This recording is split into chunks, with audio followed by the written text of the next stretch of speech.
Hello guys! Welcome back to my channel. Cheryl here again. Yan. So, samahan niyo kami today is magpapaano ang aming bebe. 1-year old appointment na niya. And nandito kami ngayon. So, medyo maaga kami.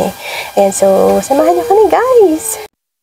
At ayan, nandito na nga kami sa parking lot. Yan, medyo maaga and buti na yung maaga talaga kasi may bata tayo. And ayan, so napakabilis ng panahon guys. Ito yung 1-year-old check-up appointment ng aming baby girl na. Ayan, tara samahan nyo kami. And eto, dito nga pala ako dati nagtatrabaho. Ayan, so sa loob ng building na to.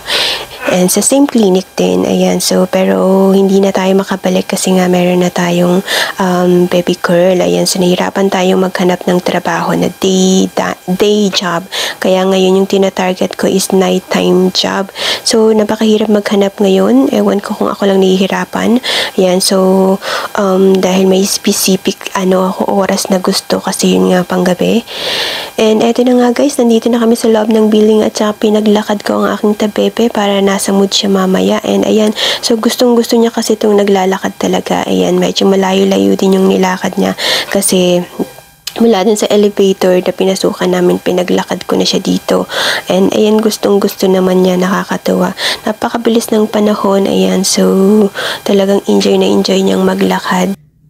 Mabuti yung nasa mood siya para hindi siya iiyak mamaya. Ayan, so medyo kasi baka magligalig siya kasi wala siyang nap time. So pagkatapos naming i-drop or dumating yung bus, school bus ng kuya niya, eto diretso na kami dito. At eto na nga guys, nandito na kami sa loob ng room and naghihintay na lang kami sa doctor. Ayan, so ganito yung mga baby kapag chine-check up dito. Kailangan naka-diaper lang talaga sila kasi titimbangin sila. Yun, so kailangan mag-accurate yung timbang nila. And yun yung maganda din talaga dito sa Canada kasi pwede mong magpa-check up talaga palagi yung baby mo kasi free naman siya. So, required talaga na magpa-check up yan.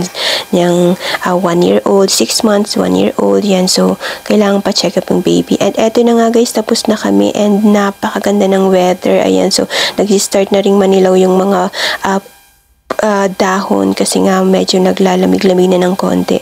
Ayan guys, thank you sa pagsama sa amin ngayon sa araw na to. And see you in the next video. Bye-bye!